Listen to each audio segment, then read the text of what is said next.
Y'all, thanks for being here this afternoon. We've had a conversation about how all three of our lives have been really impacted by the Bowen family systems theory, and how we've all kind of been on a journey of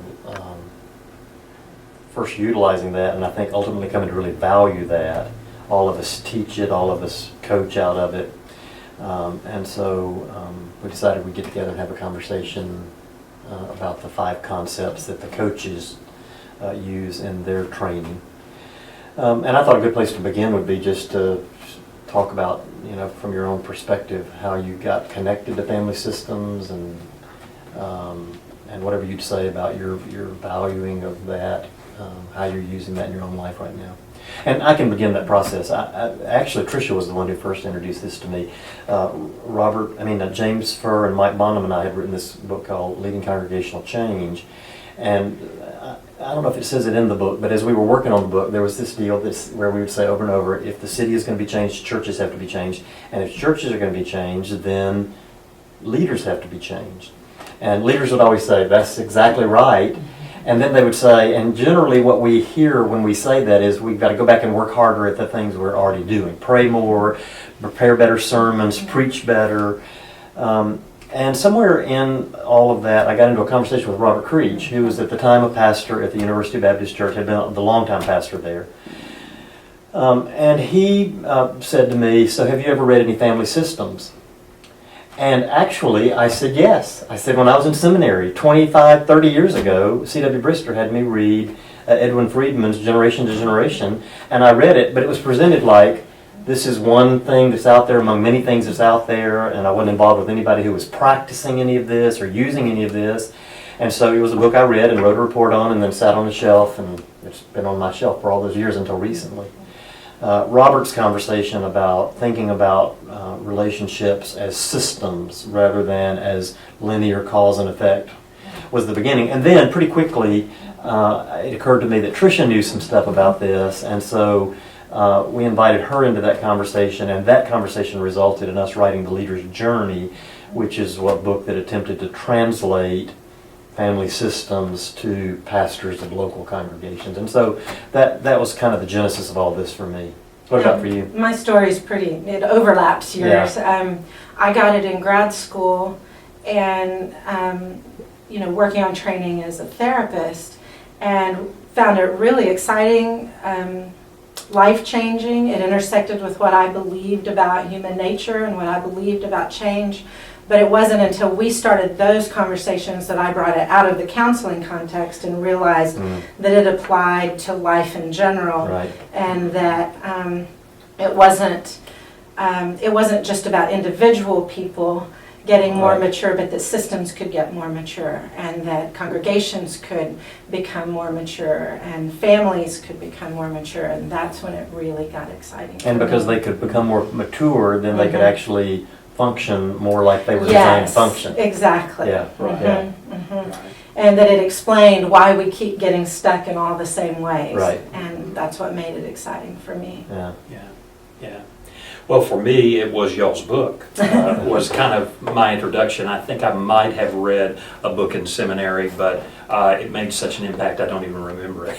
And so I read the book that y'all wrote, and then we had some groups, Jim, back when that book first came out, that were meeting of pastors. Out of the Cynical. Out of the Cynical, yeah. And we were going through some of the material, and so I began to try to take it on at that time, and at first, for me, it was really overwhelming, because it was theoretical and conceptual, and I'm a practical guy, and I just wanted to know, okay, so what do I do? But began to apply it, and for me, it probably took a number of years of just kind of gurgling around in me. And then I teach as an adjunct at Houston Graduate School of Theology, and in part of what I was doing, I taught the book, and then I taught some of the other literature related to it. And as I began to read that even in more detail and begin to try to translate it in a way that the students could get it, I got it a whole lot better, Right. which always happens. And so recently, I continue to do that, and I've now teach that even more there. But I've recently started this new life coaching business that is built off of this. And I've come to the place where I'm absolutely convinced that the principles of family systems are a tool or tools that we haven't had in the common toolkit before. Right. For pastors, for leaders, for Right. people Right. that are enormously valuable tools. And I'm with you, Tricia. I mean, I see it now that it applies to every area of life, and that we become better people in every area of life. We become better leaders in every area of life, and we become better followers of Jesus.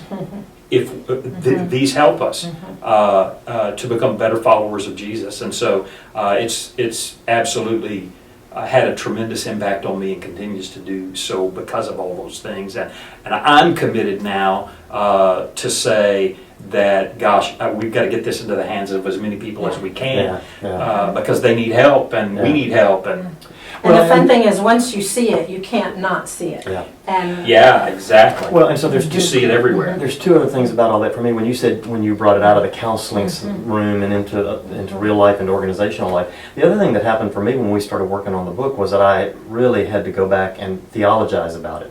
You know, you start talking about how you think about human relationships, and Jesus doesn't give us a program for that. I mean, he teaches us some things about relationships, but he doesn't say, here is the here's the philosophy of how human beings interact with one another. And so for me, with Robert, with you, and then as we've just taught this over the years, there's been this growing effort to ask the question, so how does this line up with the teachings of Jesus and the teachings of the Scripture? How is this like what Jesus taught? Where does it rub up against that? And it's just, for me, there's been this growing conviction that though Jesus wouldn't have called himself a family systems theorist, that the way family systems people think about human relationships seems to be the way that Jesus thought about relationships. well, and I think one of the reasons that is that this theory, I think, comes out of the natural world, out of God's Right, creation, out of His and just creation. seeing how all systems, beginning with biological systems, follow a lot of these principles. And so it starts with God's creation on the cellular level, Right. and works all the way up into the most complex organizations. Well, and then Robert Creech, I'm sure you remember, did this really excellent paper entitled Jesus and the Differentiation of Self that was written for a New Testament society that he presented there. And it's really excellent and far better, more thoroughly than I would ever have done it. And if people want to see that, that's in Roberta Gilbert's book, The Cornerstone Concept. Yep. And it's in the end in the appendix. Exactly. Interesting. And then the other thing for me about all of that was, that refers to what you were saying, Ken. So, I mean, all of us in various ways have been about helping people and organizations change for 20 plus years. And in so many ways, when we think about helping people change, we think about getting better at what we already know how to do.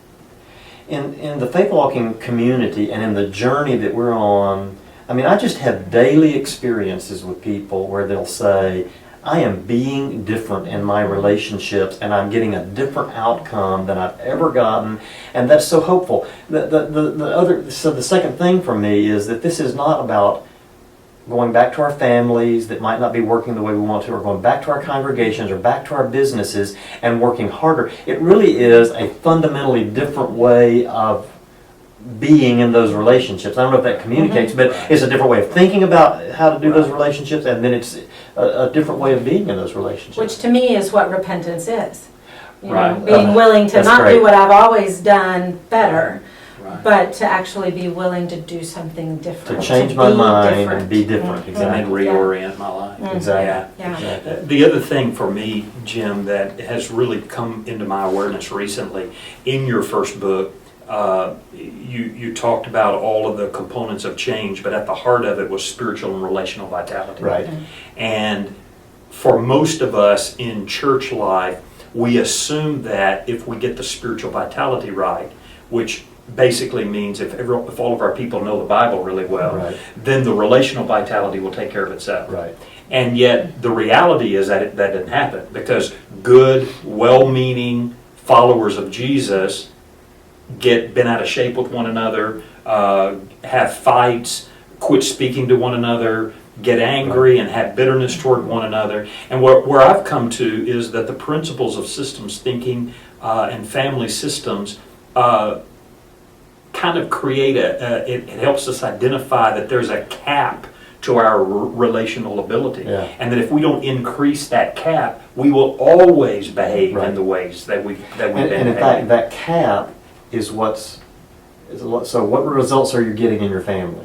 That cap is creating that. What results are you getting in your church? That cap is creating that. And what Right. Family Systems does is it gives us a way of lifting that cap so Right. that we get a different kind of result. Exactly. And Yeah. what chapter 1 starts with is that we learned that way of being that created that cap Yeah. in our families. Right. That lots of other things influence it, but we learned it back in that first family. And that's what we know. Yeah. And So maybe that's the next conversation that we have. yeah.